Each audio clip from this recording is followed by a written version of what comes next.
Ça, c'est une pile de bouquins.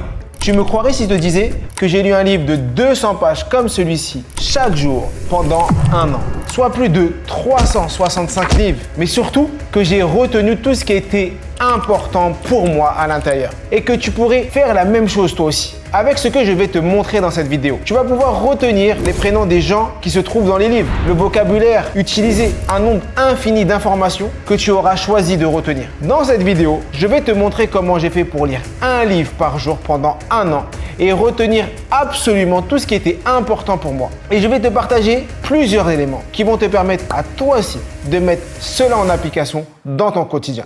La première chose que je vais te partager et qu'il faut absolument faire, c'est cette citation. Lis ce que tu aimes jusqu'à ce que tu aimes lire. Cette phrase, je l'ai découverte quand j'ai commencé à faire de la lecture. Je détestais la lecture et je me suis mis à lire tout d'abord sur des sujets et des thématiques qui me plaisent. Je n'allais pas commencer à lire du Balzac ou du Victor Hugo qui m'avait, je vous le dis en toute transparence, traumatisé quand j'étais jeune parce que je suis dyslexique et j'avais des difficultés de lecture. Choisis quelque chose que tu kiffes. Ça peut être lié à ta passion, à ton travail, à ce que tu as envie de faire plus tard. Peu importe. La première étape, c'est de lire sur des sujets qui t'intéressent. Ça va te redonner l'amour de la lecture. Dans mon cas de figure, j'ai commencé à lire sur des sujets en lien avec la communication parce que j'avais des problèmes de communication. J'avais une frustration de ne pas avoir découvert ça plus tôt. Donc, commencez à lire des choses qui vous plaisent, même des mangas, même des BD. Et ensuite, vous irez sur des choses un peu plus complexes. Et d'ailleurs, je suis super curieux de savoir quels sont les sujets qui vous intéressent. Mettez-moi en commentaire et comme ça, on pourra échanger et peut-être que de ces sujets, j'en ferai des vidéos YouTube.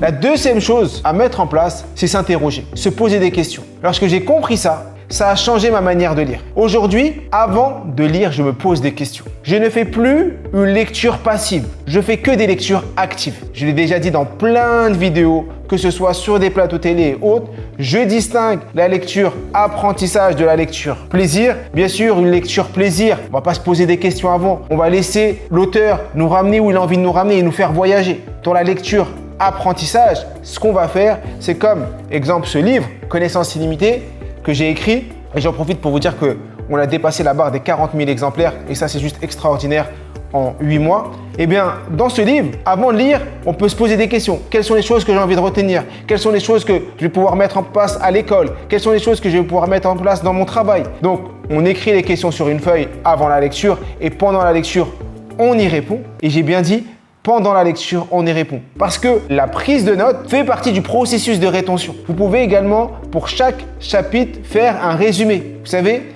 il y a une théorie que j'apprécie beaucoup, c'est lorsque on apprend quelque chose, on doit être en capacité de pouvoir le partager à 3 types de personnes. À l'enfant de 6 ans, à quelqu'un de scientifique, à un ingénieur, à exemple à un enseignant.